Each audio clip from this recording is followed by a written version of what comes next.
అందరికీ నమస్కారం అండి. మనం చక్కగా మళ్ళీ ఈ జూన్ నెలలోకి అడుగుపెట్టేసాం జ్యేష్ఠ మాసంలోకి. సింహరాశి వారి ఫలితాలు ఎలా ఉంటాయో జూన్ నెలలో చూద్దాం. సింహరాశి అంటే మఖ 1, 2, 3, 4 పాదాలు, పుబ్బ 1, 2, 3 పాదాలు, ఉత్తరలో ఒక పాదము పుట్టినవాళ్ళు ఈ సింహరాశిలోకొస్తారు.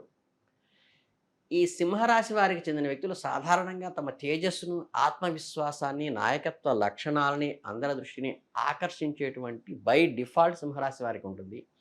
జీవితంలో ఉన్నత స్థానాలను చేరుకోవడానికి బలమైన కోరిక ఉంటుంది. ఎప్పుడూ కూడా తమ లక్ష్యాల కోసం అవిశ్రాంతంగా కృషి చేస్తారు.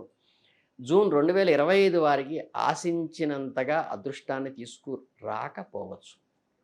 ఆ సమయంలో గ్రహాల యొక్క ప్రత్యేకమైన అమరిక ఈ రాశికి అనుకూలంగా లేకపోవటం వల్ల కొన్ని చిన్న చిన్న సవాళ్ళను ఎదుర్కోవలసి రావచ్చు. కానీ సవాళ్ళు వీళ్ళకి కొత్త ఏం కాదు. అలాగే జీవితంలో ఎల్లప్పుడూ అనుకూలమైన వాతావరణ పరిస్థితులే ఉండవనేది ప్రాక్టికల్ థింకింగ్ వీళ్ళకి ఈ నెలలో అవసరం. కొన్నిసార్లు మనం ఆశించిన ఫలితాలు రానప్పుడు కూడా నిర్భరంగా ఉండటము, పరిస్థితిని మనకి అనుకూలంగా మలుచుకునేటువంటి పనులు చేయటము చాలా ప్రధానమైన భూమిక పోషిస్తుంది. నిజానికి ఈ రాబోయే మీ నెలలో మీకు ప్రత్యేకమైన మరియు విలువైన అవకాశాలను అందిస్తుంది. సాధారణంగా మనం ఒక బాహ్య ప్రపంచంలో అంటే మన కెరీరు, ఆర్థిక పరిస్థితి మరియు సామాజిక స్థితి ఎక్కువ దృష్టి పెడుతూ ఉంటాం. కానీ నిజమైన ఆనందం కానీ, తృప్తి కానీ అంతర్నుంచే వస్తుంది. కనుక అంతర్వది ఇన్నర్ డెవలప్మెంట్‌కి ఈ నెలలో బాగా కృషి చేయండి, అన్వేషించండి. మీరు బాగా తెలుసుకోవటానికి మీతో మీరు ఒక శాంతియుతమైన మరియు సమతుల్యమైన చర్చను చేయండి. ఏకాంతంలో మీ మనస్సాక్షితో మాట్లాడండి. మీ భావోద్వేగాలను అర్థం చేసుకోండి. మీ బలహీనతలేమిటో గుర్తించండి. మీకు నిజమైన కోరికలు ఏవో, మీ విజయానికి సాధించడంలో మీలో ఉన్నటువంటి మెరిట్స్ ఏమిటో, మీ వ్యక్తిత్వం ఏమిటో మీకు మీరుగా తెలుసుకుని అనాలిసిస్ చేసుకోండి. అలాగే మీ అంతరాత్మతో మాట్లాడటానికి ప్రయత్నించండి. ఇటీవల జరిగిన సంఘటనలన్నీ మిమ్మల్ని ఒక్కసారి కలవరపెట్టినప్పటికీ కూడా జీవితంలో వేగవంతమైన గమనం మిమ్మల్ని అలసిపోయితే ఉన్నప్పటికీ కూడా స్వంత అవసరాలేమిటో, మీ మనస్సాక్షి మీకు మనసు ఏం చెబుతోందో అనేది గ్రహించండి. మీ ఆత్మకు ఆహ్లాదం కలిగించే మరియు ప్రశాంతతను ఇచ్చే పనుల్లో నిమగ్నం అవ్వండి. ప్రతిరోజు కొంత సమయం ధ్యానం చేయటం ద్వారా మీ మనస్సులో ఒత్తిడి తగ్గుతుంది. మీరు ప్రశాంతంగా ఉంటారు. మీ ఆలోచనలు ఒక డైరీలో క్రమం తప్పకుండా రాసుకోవడంతో మనం చేసిన ఒప్పులు కానీ, తప్పులు కానీ మళ్ళీ ఒక్కసారి రికలెక్ట్ చేసుకోవడానికి ఏకాంతంలో ఉపయోగపడుతుంది. ప్రకృతి ఒడిలో కొంత సమయం గడపండి. చక్కగా పచ్చకి బయళ్ళలో తిరగండి. మీకు ఇష్టమైన సృజనాత్మకమైన పనులు, మీకు ఆనందాన్నిచ్చే పనులు చేయండి. చక్కగా చిలిపి పనులన్నీ చేయండి. మీ చిన్నతనానికి ఒకసారి వెళ్ళండి. మీ అంతర్గత ప్రపంచంపై శ్రద్ధ వహించండి. భవిష్యత్తులో మీరు చేపట్టే అన్ని పనులకు మీ మానసికంగా, ధైర్యంగా పునాది పడటానికి ఈ చక్కగా జాలీగా ఉండటమే మీకు ఉపయోగపడుతుంది. మీరు అనవసరమైన టెన్షన్ల నుంచి వదిలేసేయండి. అన్నీ మంచికి అన్నిసార్లు జరగవు అనేది ప్రాక్టికల్‌గా థింక్ చేయండి.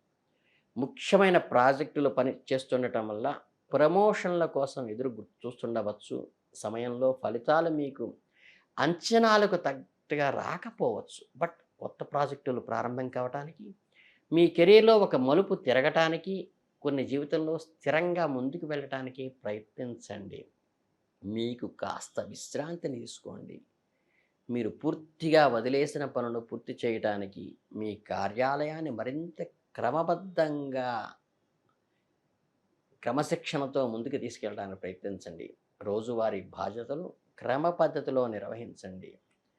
పనిలో పెద్దగా సమస్యలు లేక సవాళ్ళు ఉండకపోవచ్చు. కాకపోతే ప్రతిదానికి చిన్న చిన్న అడ్డంకులుగాను, చికాకుగాను, ప్రతిదాన్ని ఎవరో వెనక్కి లాగుతున్నట్లుగాను మీకు ఈ నెలలో అనిపించవచ్చు. ఎప్పుడూ కూడా ధైర్యపడపాకండి. మీ ప్రదేశంలో ఉన్న అవసరమైన వస్తువులను ఉంచుకోండి. అనవసర వస్తువులను టేబుల్ మించి మనసులోంచి కూడా తొలగించండి. అంతేకాకుండా నిజమైన ఆనందము మరియు సంతృప్తి మీ వ్యక్తిగత మరియు కుటుంబ జీవితంలో ఉన్నాయని నగ్న సత్యాన్ని తెలుసుకోండి. మీ జీవితంలో మీ జీవిత భాగస్వామి కంటే కూడా, మీ కుటుంబ సభ్యుల కంటే కూడా ఇవేవి ఎక్కువ కాదు అని గుర్తించండి. మీ కెరీర్‌లో ఇతర బాధ్యతల్లో బిజీగా ఉండిపోకండి. కాస్త కుటుంబంతో సమయాన్ని ఖర్చు పెట్టడానికి ప్రయత్నించండి. అలాగే మీ ప్రే వెచ్చించేటువంటి ప్రతి చిన్న సమయం కూడా ఒక మధురానుభూతిని, ఒకటి కుటుంబ సభ్యులతో ఒక బంధాన్ని ఏర్పరుస్తుందని గుర్తుపెట్టుకోండి. అలాగే మీ కుటుంబ సభ్యులందరినీ ఒక చోట చేర్చే ప్లాన్ చేయండి. ఒక చిన్న విహారయాత్ర చేయండి. చక్కగా కలిసి సినిమా చూడటం, ఆటలాడటం చేయండి. ఇంట్లో రుచికరమైన భోజనం కలిసి చేయండి. చక్కగా కుటుంబ బంధాలని ఆస్వాదించండి. చిన్న చిన్న విషయాలే మీ బంధాలను మరింత దృఢంగా బలపరుస్తాయనే విషయాన్ని, ముఖ్యమైన విషయాన్ని గుర్తుపెట్టుకోండి. అలాగే వారి ప్రేమ, మద్దతు, సాన్నిహిత్యం మీకు ఎల్లప్పుడూ కోటల గోడలాగా ఉపయోగపడుతున్నాయి నిజాన్ని గుర్తించండి. అలాగే వారి నవ్వులు, వారి ప్రేమ మీకు తృప్తినిస్తుంది, మీలోని ప్రశాంతతను పెంచుతుందనే నిజాన్ని అంగీకరించండి. మీకు సంతోషాన్ని ఇచ్చేది మీ బంధాలను బలపరుచుకోవటము మరియు మీ ప్రియమైన వారితో కొంచెం సమయాన్ని వెచ్చించటం అనే నిజాన్ని గ్రహించండి. ఈ చిన్న చిన్న అలజడులు లాంటివి గ్రహ సంచారం వల్ల కలిగినప్పటికీ అసలు పట్టుదలకి, వీరత్వానికి మారుపేరైన సింహరాశి వారు ఎక్కడ తగ్గకుండా ముందుకు వెళ్ళండి. ఎప్పుడైతే మీలో మనోధైర్యం చక్కగా దృఢంగా ఉంటుందో ఆ రోజు మిమ్మల్ని ఎవ్వరూ ఏమీ చేయలేరు. కనుక ఏంటంటే మీ ఆత్మవిశ్వాసము, పట్టుదల అలాగే నిబిడీకృతం చేసుకోండి. మానసికమైన అశాంతత నుండి బయటపడటానికి యోగము, ధ్యానము ఖచ్చితంగా చెప్పాలంటే ముఖ్యంగా ఈ నెలలో చేయవలసింది ఆత్మ పరిశీలన చేసుకోండి. ఇప్పటిదాకా మనం చేస్తున్నది ఏమిటి? చేయవలసినది ఏమిటి? నిజంగా మన లక్ష్యం వైపే మనం అడుగు వేస్తున్నామా? అనవసరమైన జంజాటాలు మనతో పెట్టుకుంటున్నామా? మన మనస్సులో కానీ, మన టేబుల్ మీద కానీ అనవసరమైనవి ఎక్కువ ఉన్నాయా? మనకి నిజంగా పనికొచ్చే ఉన్నాయా అని చూసుకుని, పనికొచ్చే వాటిని మన టేబుల్ మీద, పనికొచ్చే వాటే మన మనసులోనూ దాచుకుంటూ, అనవసరమైన వాటిని తొలగించడానికి ప్రయత్నించండి. ఇంతకు మించి సింహరాశి వారికి నేను చెప్పాల్సిన రెమెడీ ఏం లేదు. మీ ఇష్టదేవతని చక్కగా ఆరాధించండి.